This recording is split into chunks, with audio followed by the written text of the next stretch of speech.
வணக்கம் சார். வணக்கம் சைமன். என்ன சார், ஆட்சியில் பொறுப்பு ஏற்றதுக்கு அப்புறம் நிறைய தொடர்ந்து அதிரடிகளாக இருக்குது. இந்த டாஸ்மாகை மூடினது தான் இன்றைக்கி வந்து எல்லாரும் பெருசாக பேசிக்கிட்டு இருக்க ஒரு விஷயம். இது தொடருமா, இல்லை இது எப்பயுமே ஒரு கவர்மெண்ட் வந்தால் புதுசாக ஒன்று பண்ணுவாங்கல்ல, இந்த மாதிரி ஒன்று பண்ணிட்டு நிறுத்திடுவாங்களா? ஏன்னா பூரண மதுவிலக்குன்றது தமிழ்நாட்டில் சாத்தியம் கிடையாது, அது யாரை கேட்டாலும் சொல்லுவாங்க. ஆனால் இஷ்யூ இருக்கிற இடத்துலலாம் இன்னும் கம்மி பண்ணுறதுக்கு நிறைய வாய்ப்புகள் இருக்கா சார்? இல்லை, நல்ல ஒரு விஷயம் முன்னெடுக்கும். பூர்ண மதுவிலக்கு அப்படின்றத விட ஒரு தேர்தல் வாக்குறுதியாக விஜய் சொல்லலை. அதை விட நிறைய பேர் கேள்வி கேட்டுட்டு இருந்தாங்க. போதை ஒழிப்பு, பவுடர் விற்கிறது, சாக்லேட் விற்கிறது, இதெல்லாம் நடந்ததுன்னா தூக்கி போட்டு மெச்சிடுவாங்க, அது மாதிரிலாம் சொல்லியிருந்தாங்க. இவரே டாஸ்மாக் கடையை மூட மாட்டேன், பூரண மதுவிலக்கு, ஒரு சொட்டு சாராயம் கூட தமிழ்நாட்டில் இருக்காதுன்னு ஏன் இவர் சொல்ல மாட்டேன்றாரு அப்படின்னு ஒரு கேள்வி இருந்தது. எல்லாருக்கும் தெரியும், சாமானிய மக்களுக்கே தெரியும். இன்றைக்கி தமிழக அரசு கடந்த ஆட்சி, அதுக்கு முந்தின ஆட்சி எல்லாமே இந்த டாஸ்மாக் கடைகளுடைய வருமானத்தை வச்சு தான் இயங்கிக்கிட்டே இருந்தது. இலவச உதவி, இலவச பேருந்து, மகளிர் உரிமை தொகை எல்லாம் இந்த வருமானத்திலிருந்து எடுத்த கொடுத்து, அதுக்கே விஜய் பதவியேற்ற அன்றைக்கே 10 லட்சம் கோடி கடன் அப்படின்லாம் சொல்லியிருந்தார். அதுக்கு முன்னாள் முதல்வர் ஸ்டாலின் அவர்கள் கூட எடுத்த உடனே கடன்லாம் பேசாதீங்க, இருக்கிறத வச்சு இருக்குது, அதை வச்சு ஒரு சிறப்பான ஆட்சி கொடுங்க, திறமையான ஒரு முதல்வர்னு நீங்கள் நிரூபிங்க அப்படின்லாம் சொல்லியிருந்தாரு. சரி, டாஸ்மாக் கடையை மூடுவாங்களா அப்படின்பொழுது 2016 செல்வி ஜெயலலிதா அவர்கள் முதல்வராக வந்தவுடனே 500 கடைகளை மூடினாங்க. பெரிய எல்லாரும் பாராட்டினாங்க. விஜய் அதை விட தாண்டி ஒரு படி மேலே போய் 711 கடைகளை முடியுது. 711 கடைகள் அப்படின்னா சும்மா இல்லை, ஒவ்வொன்றும் ஒவ்வொரு கல்லாப்பட்டி. நீங்கள் கல்லாப்பட்டி எடுத்து போய் ஆற்றுல போட்டுற கதையாக அவ்வளோ சாதாரண விஷயம் கிடையாது. அதுக்கு காரணம் சொல்லியிருக்காங்க. வழிபாட்டு தலங்கள், பள்ளி கல்லூரி பகுதிகளில், மிக நெருக்கமாக இருக்கிற பகுதிகளில் இருக்கிற கடைகள்லாம் நாங்கள் தூக்குறோம் அப்படின்றது தலைவணங்கி வரவேற்கணும். இன்றைக்கி பல குடும்பங்கள் இந்த சாராய கடையினால், டாஸ்மார்க்கினால் சீரழிஞ்சிக்கிட்டு இருக்கிறத, குறிப்பாக இளைஞர்கள் கடை வாசல்லையே அரை நிர்வாணமாக விழுந்து இருந்த காட்சிகள்லாம் எல்லாருமே பார்த்துருக்கோம். இங்கே கீழே அத்தனை பேர் நம்ம ஸ்டுடியோ கீழே மெயின் ரோடு, மெயின் ரோடு, இங்கே கீழே படுத்துக்கிட்டு இருப்பாங்க. அது பெரிய அவல நிலை. ஒரு கட்டத்துக்கு அப்புறம் கடந்த ஆட்சி, அதுக்கு முந்தைய ஆட்சி காலகட்டத்திலாம் பார்த்தீங்கன்னா பெண்கள்லாம் பல ஊர்களில் வெகுண்டு எழுந்து உருட்டுக்கட்டையெல்லாம் எடுத்து போய் ஊரில் கிராமப்புறங்களில் இருக்கிற கடையெல்லாம் அடிச்சுன்னு இருக்குனாங்க. அவங்களுக்கான காரணம் என்னென்னா, சம்பாதிக்கிறதே 100 ரூபா சம்பாதிப்பான், அதிகபட்சமாக ஒரு 200 ரூபா சம்பாதிப்பானா, 200 ரூபாயில் 50 ரூபா நீ தப்பு தான். அது சரி, 50 ரூபாய் குடிச்சிட்டு 150 ரூபா வீட்டுக்கு எடுத்துன்னு வரான்னு பார்த்தா, 200 ரூபா சம்பாதிச்சுட்டு 50 ரூபா கடன் வாங்கி 250 ரூபாய்க்கு குடிச்சிட்டு வரான்னா அவங்க பெண்களால் என்ன குடும்பம் நடத்த முடியாது? அதாண்டி பொழுதனைக்கும் சாராய கடை வாசல்லையே இருந்தால் எப்படி? ஒரு கட்டத்துக்கு மேலே கோபமாகி அடித்த சம்பவங்கள்லாம் தொடர்ச்சியாக இந்த சாராயத்துக்கு எதிரான கூக்குரல்லாம் இருந்தது. இதில் ரொம்ப முக்கியமான ஒரு விஷயம் சைமன், இந்த நெடுஞ்சாலைகளில் இருந்த கடைகள் இருந்தது இல்லை, அது பெரிய பேராபத்து, அப்படி மிகப்பெரிய பேராபத்தாக இருந்தது. அந்த கடைகளில் மூடினதில் பெரும்பங்கு மருத்துவர் அன்புமணி ராமதாஸ் கொண்டு தொடர்ந்து போராட்டம் பண்ணி இது பண்ணி வழக்கெல்லாம் தொடுத்து ஒரு வழி அந்த கடைகள்லாம் எடுத்தாங்க. இதுக்கு என்னன்னா, இந்த 711 கடை தானே அப்படின்னு சில பேர் கேட்குறாங்க. 711 கடையா அப்படின்னு கேட்குறாங்க. இந்த கடையா அப்படின்றதுக்கான கேள்வி ரெண்டுத்துக்குமான வித்தியாசம் என்னன்னா, நான் திரும்ப சொல்றது, ஒவ்வொன்றுத்துலையும் அவ்வளோ பெரிய வருமானம் அதில் கூட கேட்டிருக்காங்க, வரவேற்றிருக்காங்க. அப்புறம் அந்த டாஸ்மாக் பணியாளர்கள்லாம் கூட வேறு ஏதாவது வேலை இருந்தால் கூட கொடுங்கன்னாங்க, கண்டிப்பாக செய்வாங்க. அதெல்லாம் மீறி கொஞ்சம் விஜய் சொன்ன மாதிரி தான், கொஞ்சம் மூச்சு விடுறதுக்கு அவகாசம் கொடுங்க அப்படின்னு. பதவியேற்று ஒரு 3-4 நாள் தானே ஆகுது. இதுக்குள்ளேயே 2 நாள் தான் சார், 2 நாள் தான் ஆகுது. கிருஷ்ணகிரியில் என்ன நடந்தது பாரு, ஆம்பூரில் அடிச்சுக்கிறாங்க கேளு, திருநெல்வேலியில் தியேட்டரில் சண்டை போடுறாங்க. எல்லாத்தையும் முதல்வர்கிட்ட கொண்டு வர முடியாது, இன்னும் இருக்குது. நீங்கள் சொன்ன மாதிரி ஆரம்பத்திலேயே ஒரு முதல் கையெழுத்தா 200 யூனிட் மின்சாரம், அது தாண்டி சிங்கப்பெண்ணே படை, போதை ஒழிப்பு, இதெல்லாம் கொண்டு அதோடு சேர்த்து முதல் கட்டமாக இந்த 711 கடைகள் அப்படின்ட்டு மறுபடியும் நான் இல்லை, பல பேர் தமிழக மக்கள் பல பேர், குறிப்பாக பெண்கள். ஏன்னா இன்னைக்கு விஜயோடைய வெற்றி அப்படின்னு, முதல்வர் விஜயோடைய வெற்றி, அந்த வெற்றியில் பெரும்பங்கு பெண்களுடைய வாக்கு, அதெல்லாம் நம்ம மறுக்கவே முடியாது. சரி, இப்போ ஏடிஎம்கே எம்எல்ஏக்கள் 31 பேர் தாவேகாவுக்கு அலையன்ஸ் போகிற மாதிரி பேசிக்கிட்டு இருக்காங்க. அதில் எடப்பாடி அவர்களை பின்னுக்கு தள்ளிட்டாங்க அப்படின்னு சொல்லி நிறைய நியூஸஸ் நிறைய மீடியாஸ்னாவே நிறைய ரூமர்ஸ் வந்து ஒரிஜினல் நியூஸ் மாதிரி எடுத்து போட்டுக்கிட்டு இருந்தாங்க. இன்றைக்கி அதுக்கான அறிவிப்பு மாதிரி சிவி சண்முகம் அவர்கள் வந்து பேசிட்டார். தாவேகா ஏடிஎம்கேவை வரவேற்குமா இல்லை பிஜேபி கூட்டணியில் இருக்குது அப்படின்றதால ரிஜெக்ட் பண்ணுறதுக்கு வாய்ப்பு இருக்குது? நீங்கள் அங்கேருந்து தானே பிச்சுக்கிட்டு வராங்க. நீங்கள் வந்து அவங்க என்ன சொல்கிறாங்க, காரணம் சொல்கிறாங்க, எடப்பாடி பழனிசாமி அவர்கள் வந்ததுலேருந்து நாங்கள் ஒரு வெற்றி கூட பெறலை, ஒரு சாதாரண வெற்றி கூட இல்லை, கட்சியினுடைய வளர்ச்சின்ற ஒரு விஷயமே இல்லாமல் போகுது, இந்த எலெக்ஷன்லாம் ஈஸியாக ஜெயிக்க வேண்டிய எலெக்ஷனு, அதில் வந்து இந்த தேர்தல் வியூகம்லாம் ஒரு தலைவராக அவரால் வகுக்க முடியல, ஒரு பொதுச் செயலாளர் அவரால் வந்து தகுதியற்றவர். குறிப்பாக வந்து சிவி சண்முகம் அவர்கள் இன்றைக்கி காலையில் பத்திரிகையாளர் சந்திப்பில் சொன்ன ஒரு விஷயம் என்னென்னா, யார் ஆட்சி அமைக்க போகிறாங்கன்ற ஒரு பெரிய இழுபறியெலாம் இருந்துட்டு 118 மேஜிக் நம்பர் யாருக்குன்னு இருந்தபோது கவர்னரே திடீர்னு அந்த சமயத்தில் சொல்லியிருந்தார், திமுக அதிமுக சேர்ந்து வந்து கூட இந்த 118 நிரூபித்தா அவங்க கூட ஆட்சி அமைக்கலாம், நான் அனுமதி கொடுக்குறேன், சட்டப்பேரவை கூட்டுறேன் அப்படின்னு சொன்னபொழுது அப்போ வெளியே பேசின ஒரு விஷயம் என்னென்னா, திமுக அதிமுக ஒன்று சேர போகிறாங்க அப்படின்னு. இது பல பேர் இல்லைப்பா இல்லைப்பா அதெல்லாம் வாய்ப்பு இல்லைப்பா, அது கிடையாது, மக்களே வந்து ஒரு இது ஆகிடுவாங்க.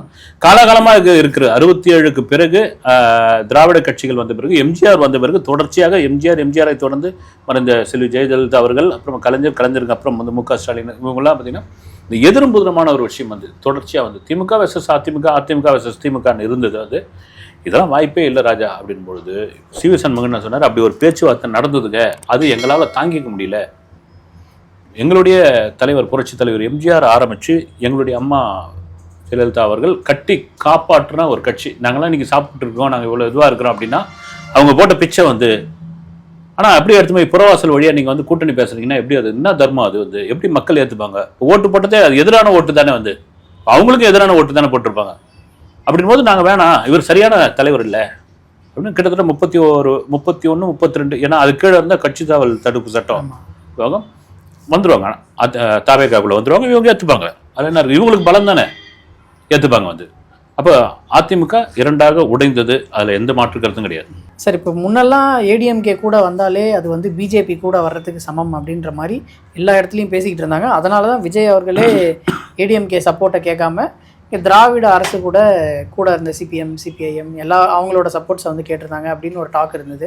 இப்போ அவங்க வந்தால் டிவிகேவை வந்து பிஜேபியோட பி டீம் அப்படின்னு சொல்கிறதுக்கு வாய்ப்பு இல்லை. உங்களுக்கு வந்து நாங்கள் அதிமுக வந்து ஒருங்கிணைத்து எடப்பாடி தலைமையில் வரோம் அப்படின்னு சொன்னால் தானே நாங்கள் அதிருப்தியாக தானே வரோம், நாங்கள் உடச்சிக்கிட்டு தானே வெளியே வரோம். அவர் வேணான்னு சொல்கிறேன். இப்போ எடப்பாடி பழனிசாமி அவர்களுக்கும் அமித்ஷா அவர்களுக்கோ இல்லை எடப்பாடி பழனிசாமிக்கும் அல்லது பிஜேபியை சேர்ந்த தலைவர்களுக்கோ ஒரு உறவு மாதிரி எங்களுக்கு கிடையாதுங்க.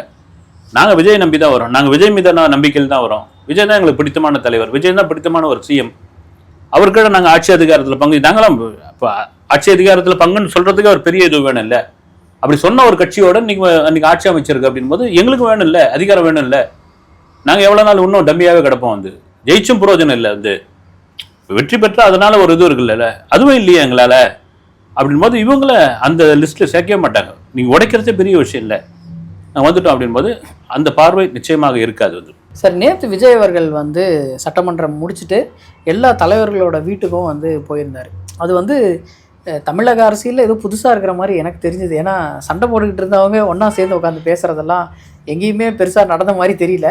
விஜய் அவர்கள் வந்து இதை ஒரு புதுமையான அப்ரோச்சாக பண்ணுறாரோ, ஒரு வித்தியாசமாக பண்ணுறாரோ அப்படின்னு சொல்லி ஒரு ஃபீல். ஸ்டாலின் அவர்களை போய் பார்க்கும்போதும் சிரித்து பேசிக்கிட்டு இருக்காங்க.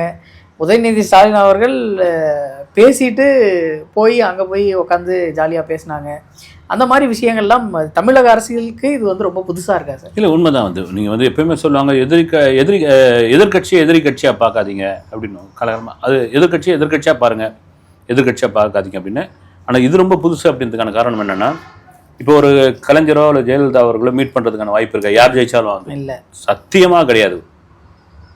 தீய சக்தி கருணாநிதி அப்படின்னு அந்த அம்மா தொடர்ச்சியாக பல மேடைகளில் பேசுறது வந்து அவர் பார்த்தீங்கன்னா கோவம் வந்து உச்சக்கட்டமாக போய் அந்த அம்மையாரை கிளம்பி போய் அப்படின்ட்டு டென்ஷன் ஆகிட்டு போயிடுவார். அவங்களுக்குள்ள அவ்வளோ எம்ஜிஆரும் கலைஞரும் கூட மீட் பண்ணது கிடையாது அரசியலுக்கு வந்த பிறகு வந்து. ஆனால் 67 அண்ணா வெற்றி பெற்ற பிறகு இதே போல தான் காமராஜரை போய், பெருந்தலைவர் காமராஜரை போய் சந்திச்சது. அப்போது அரசியல் களத்தில் பெரும் போசுமார். இதே போல தான் 2 வெவ்வேறு தூரமாக. அதனால் என்ன இருக்குது, காங்கிரஸ் ஆட்சி தான் இருந்துக்கிட்டே இருந்து அதை உடச்சி திராவிட ஆட்சி வந்திருக்குது அப்படின்போது அவர் பண்ணார்.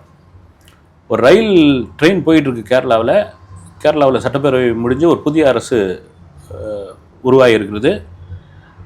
உள்ளே வந்து ஒரு கம்பார்ட்மெண்ட்டுக்குள்ளே கேரளாவுடைய முதல்வர் உட்காந்துட்டு இருக்காருன்றாங்க. அடுத்த கம்பார்ட்மெண்ட்டில் வந்து எதிர்க்கட்சி தலைவர் இருக்காருன்றாங்க. இவங்க 2 பேருமே இருக்காங்க அப்படின்போது இவங்க 2 பேரும் அவ்வளோ கடுமையாக அந்த தேர்தலில் மோதிக்கிட்டவங்க, வாய்ப்பே இல்லை இவங்க அப்படின்பொழுது எதிர்க்கட்சி தலைவரும் அன்றைய முதல்வரும் வந்து ஒரு கம்பார்ட்மெண்ட்டில் நின்று பேசுகிறாங்க. ஒருத்தர் வந்து கை குளிக்கிறாங்க, பேசிக்கிட்டு இருக்காங்க, வாழ்த்துறாங்க. இது கேரளாவுக்கு மட்டும்தான்ப்பா சாத்தியம், வந்து இந்தியாவில் எந்த மாநிலம் கிடையாது அப்படின்னாங்க. முதல்வராக இருந்தவர் உம்மன் சாண்டி, எதிர்க்கட்சி தலைவராக இருந்தவர் வந்து பினராயி விஜயன். அப்போ பெரிய இதுவாச்சு. இன்றைக்கி கேரளா மக்கள் தான் வந்து அதை ஈஸியாக எடுத்துப்பாங்க. அவங்களுக்கு தான் அந்த இதுவெல்லாம் உண்டு. வெற்றியாக தோல்வியாக பார்க்குற ஒரு இது. இன்றைக்கி அதை விஜய் கொண்டு வந்துட்டார் இந்த அரசியல் களத்துக்குள்ள.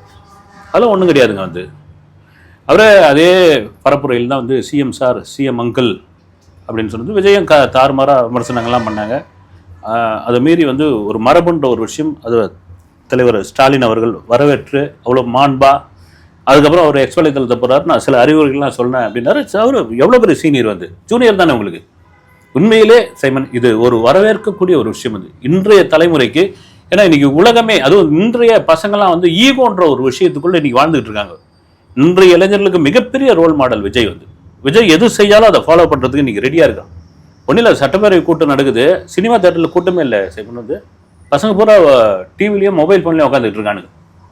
விஜய் என்ன பேச போறாரு, விஜய் என்ன சொல்ல போறாரு, அந்த அளவுக்கு ஆயிப்போச்சு. அப்படின் போது நாங்கள் எதிரியா பாவிக்கல அப்படின்னு சொல்லி போகும்போது இவனுக்கு அந்த ஈகோலாம் போயிடும். அது ஒரு பெரிய விஷயம். அது மட்டும் இல்லாமல் அப்படியே போயிட்டு சீமானை பார்க்குறாரு, அது சரியா சீமான் அவர்களை மீட் பண்ணி எனக்கு அதில் உடன்பாடு. ஒரு பிரச்சனை இருந்தாலும் அவர் வந்து பயங்கரமாக விமர்சனம் பண்ணியிருக்காரு.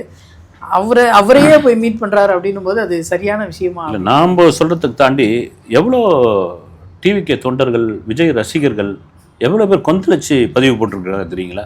நாமளே எத்தனை இது பேசியிருக்கிறோம்.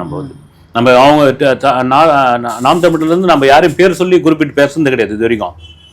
ஆனால் விஜயை மிக கடுமையாக மிக மோசமான வார்த்தைகள் விமர்சித்ததில் வந்து சீமானுக்கு பெரும்பங்கு உண்டு.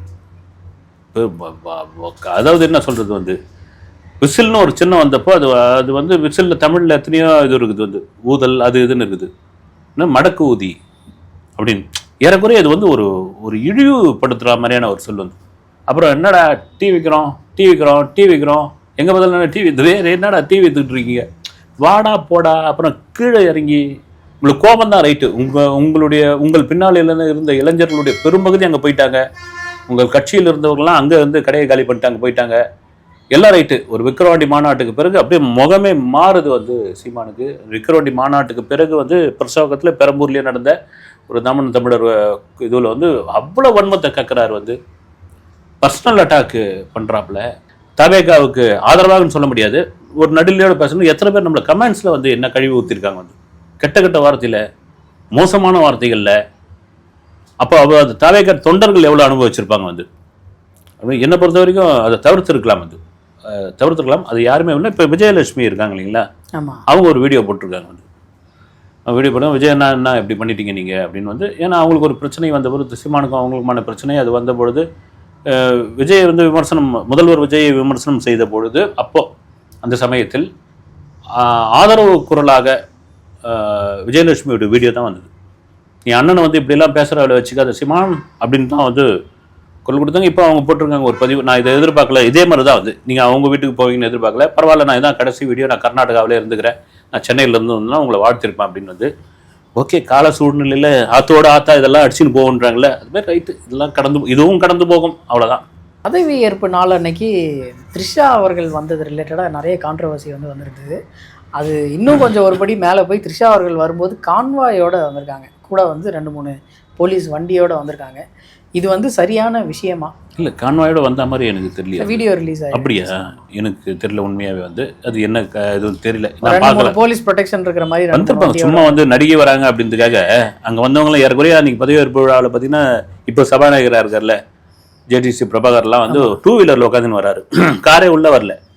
அப்போ இவர் ஜெயிலாம் பார்த்தீங்கன்னா ஜெய்கிட்டலாம் கூட பேசணும். நான் வந்து ஒரு 2 கிலோமீட்டர் தூரம் இறக்கி விட்டாங்க, ரிப்பன் பில்டிங் கிட்டவே எங்கேயும் இறக்கி விட்டாங்க. நான் அங்கேருந்து பொடிநடையாக நடந்துட்டு வரேன் அப்படின்னு. ஒருவேளை இவங்க ஒரு பிரபலமான நடிகை வராங்க அப்படின் பொழுது இவங்களுக்கு ஏதாவது அங்கே ஏகப்பட்ட கூட்டம் இல்லை, அதனால் தொந்தரவு போலீஸ் பாதுகாப்போடு வந்திருப்பாங்க. ஆனால் கான்வாயெல்லாம் கொடுக்கறதுக்கான வாய்ப்பு இல்லை. கான்ட்ரவர்சி ஆகிடும் இல்லை உங்களுக்கு, ஆயிடுச்சு அப்படின்றது இல்லை. அது ஏதாவது பொய்யான வீடியோவாக இருக்குது எனக்கு தெரிஞ்சு, அப்படி இருக்காது மேபி. வந்து அந்த விமர்சனத்தை வந்து அவங்களே ஒன்றும் பெருசா யாருன்னா டிவிக்கு தொண்டர்கள் விஜய் ரசிகர்களே பெருசா அவங்க அதை நார்மலைஸ் பண்ணிட்டாங்களே சார். எடுத்துக்கலாம். அது அதையே நம்ம வந்து கிளறுவானுன்ற வந்து அது விமர்சனம் பண்ணிட்டு இருக்காங்க. வந்து இவங்க வந்து சின்னம்மாவா அப்படின்னு கேட்குறாங்க. அப்புறமா இல்லை சொல்றேன் நான், திருச்சி கிழக்குல நிக்க போறாங்க. அப்புறமா வந்து துணை முதல்வரா இப்படிலாம் வந்து கேள்வி கேட்டுக்கிட்டு இருக்காங்க. ரைட்டு, அது அவங்களே பெருசா எடுத்துக்கல, இது பண்ணல. அழைப்பு இருக்க தானே வந்திருக்காங்க அப்படின்னு. இப்போ ஒருவேளை அவங்க வந்து வெளியே நின்று ஒரு மீடியா முன்னாடி வந்து ஏதாவது திருசா பேசி இருந்தால், ஆமாங்க நான் கூட இந்த ஆட்சியில் பங்கு பெற போகிறேன், நானும் துணை முதல்வர் தான், நான் கிழக்கு தொகுதியில் தான் நிற்க போகிறேன், இந்த முதல்வர் பதவிக்கு நான் தான் காரணம், ஒரு பேச்சுக்கு சொல்றேன் அப்படின்லாம் பேச முடியுமா சார்? அதுதான் சொல்றேன். அப்படி பேச முடியாது. அப்படி பேசி இருந்தால் இந்த வாதத்தை பெரும்பொருளா நம்ம வந்து மகதம் எல்லாருக்கும் இன்வைட் பண்ணியிருக்கோம். நம்ம டிவி சீரியல் ஆர்டிஸ்ட்லாம் கூட வந்திருக்காங்க. அதோட சேர்த்து இன்வைட் பண்ணியிருக்காங்க, வந்திருக்காங்க. ஜெய் வந்திருக்கிறார், அவர் வந்து சினிமா ஆட்கள் ஸ்ரீமன் அவருடைய நண்பர் வந்திருக்காரு, அதோட சேர்த்து அவங்க வந்திருக்காங்க. அப்படின் பொழுது ஏதாவது ஒரு காரணம் வச்சு பேசணும் அப்படின்ட்டு அது பேசதான் செய்வாங்க. கருப்பு படத்தோட ட்ரெய்லர் ரிலீஸ் ஆயிருந்துச்சு, பாத்தீங்களா சார்? எப்படி இருக்கு? 14ஆம் தேதி வரை படம் ரிலீஸ் ஆக போகுது. அதாவது திருஷா சம்பந்தப்பட்ட கேள்வி கேட்ட உடனே கருப்பு ட்ரெய்லரை பத்தி கேக்குறீங்கன்னா நடிச்சிருக்காங்கல்ல, நடிச்சல கருப்பு ட்ரெய்லர் நல்லா பாருங்க. ட்ரெய்லர் முழுக்க திருஷா தாங்க இருக்கிறாங்க. நீங்க ஒண்ணு, ஆமா ட்ரெய்லர் முழுக்க திருஷா தான் இருக்கிறாங்க. எனக்கு பெரிய ஆச்சரியமா இருந்தது. ஏன்னா அந்த ஃபங்க்ஷனுக்கு அவங்க கூப்பிடல, அது டேரிங்காவே திருஷா பதிவே போட்டாங்க, என்ன கூப்பிடல அவங்க அப்படின்னு. என்னடா அதை கூப்பிடலன்னு சொல்லி பதிவு போட்டாங்கன்னு ஒரு பக்கம். சூர்யாவுக்கு ஒரு வெற்றி மிக மிக அவசியம் தேவைப்படுது. எனக்கு தெரிஞ்ச இந்த படத்தை தள்ளி வைக்கலாமான்ற ஒரு முடிவுக்கெல்லாம் வந்திருந்தாங்க. இந்த ஆட்சி யார் அமைக்கிறதுன்ற ஒரு இழுபறி போயிருந்ததில்ல, ஒருத்தன் கூட சோசியல் மீடியாவில் இந்த படத்தை கண்டிக்கவே இல்லைங்க. வந்து கணத்தில் போட்டு கல் மருந்தது. அதுக்கு முன்னாடி 29 ஒரு படம் வந்தது. வந்து அந்த படம்லாம் ஒரு ஷோவே கூட இல்லை. வந்து இன்னைக்கும் சினிமா தட்டெல்லாம் காலியாக கிடக்குது. வந்து எல்லாம் விஜய் சம்மந்தப்பட்டு தான் பேசிட்டு இருக்காங்க. ஒரு வழியா சரி விஜய் ஆட்சி அமைச்சிட்டாருன்னு போட்ட டேட்ல 14 ரிலீஸ் பண்ணிடுவோம் போது இன்னும் படத்துக்கான ஐப்பு ஒரு பக்கம் இல்லை. அது ரெண்டாவது இது ஒரு காரணமும் கிடையாது. வந்து அவரோட கடைசி வெற்றி எப்போ கொடுத்தாரு சூர்யா? ஓடிடில தான் சார். ஓடிடி ஹீரோ தான் அவருக்கு பேரே. வந்து ஆமா, தியேட்டர் இட்டு ஒன்றும் கிடையாது. அது எப்போ ஞாபகம் இல்லை. சிங்கமா என்னன்னு தெரியல, எனக்கு தெரியல. அது என்னன்னு தெரியல சார். கங்குவாக்கு அப்புறம் ஒர்க் அவுட் ஆகல. அதுக்கு முன்னாடியும் ஏதாவது பேசிவிட்டு அப்புறம் வந்து நம்ம ஃபோன் நம்பர் தூக்கி உள்ள போட்டுருவாங்க. வந்து அது ஒண்ணு இருக்குதுங்க. அது இந்தியாவில் எந்த நடிகர்களும் இப்படி எனக்கு தெரிஞ்சு செஞ்சதா நான் ஒருத்தர் கூட பாலிவுட்ல ஒருத்தர் கேட்டேன், அதெல்லாம் பண்ணவே மாட்டாங்கன்னு. ஒரு தியேட்டர் உரிமையாளர் ஒருத்தர் கதறிட்டார். என்ன வந்து அவர் பேர் சொல்ல, ஒரு நண்பர் தான் அவர். வந்து ஒரு ஏங்க விமர்சனம் பண்ணக்கூடாதுன்னா எப்படிங்க? இப்போ விஜய் என்னென்ன விமர்சனம் பண்ணாங்க, தற்கூரி, இன்னும் என்னது இது பால்வாடி, என்னென்ன விமர்சனம் பண்ணாங்க. வந்து ஏதாவது ரியாக்ட் பண்ணாங்களா? நீங்க தாவேக தொண்டர்கள் கூட ஏதாவது ரியாக்ட் பண்ணாங்களா? விஜய் ரசிகர்கள் அந்த ரியாக்ஷன் எப்படி இருந்ததுன்னா ஆட்சி கட்டில அமர வைக்கிற அளவுக்கு இருந்தது. உங்களை ஏதாவது விமர்சனம் பண்ணிட்டா, விமர்சனம்னா என்ன, வந்து ஏதாவது பண்ணிட்டா, படத்தை பத்தி ஏதாவது பேசிட்டா, அவன் சம்மந்தப்பட்ட எவனோ அவனுடைய ஃபோன் நம்பர் தூக்கி ஏதோ ஒரு குரூப்ல போட்டுறாங்க. மாப்பிள்ள காலையில இருந்து போட்டு அவனை விடிய சாத்தனம் தெரியுமா அப்படின்னு. இது அழகு, இதுவா ஒரு இதெல்லாம் மைனஸாக தான் ஆகும். வந்து அது அவர் சூர்யா பார்த்தா அல்லது அவங்க சம்மந்தப்பட்டவங்க பார்த்து இது, ஏன்னா இவங்களுக்கு தெரியாமல் அந்த நம்பர்லாம் போக போகிறதில்ல. அதை நிறுத்திடணும். ஒரு நீங்கள் சிங்கம் வந்தப்போ மற்ற படங்கள்லாம் ஹிட்டானப்போ இதே மீடியா தானே உங்களை கொண்டாடுச்சு, தலையில் தூக்கி வட்டி ஆடிச்சுல்ல. ரைட், ஓகே, அது ரைட். அதனால தான் இந்த கருப்பு படத்துக்கு ஒரு ஐப்பே இல்லாமல் இருக்குது. ஏறக்குறைய கருப்பு படத்தினுடைய ட்ரெய்லர் பார்த்தா திருஷாவுக்கான ட்ரெய்லர் மாதிரியே இருக்குது.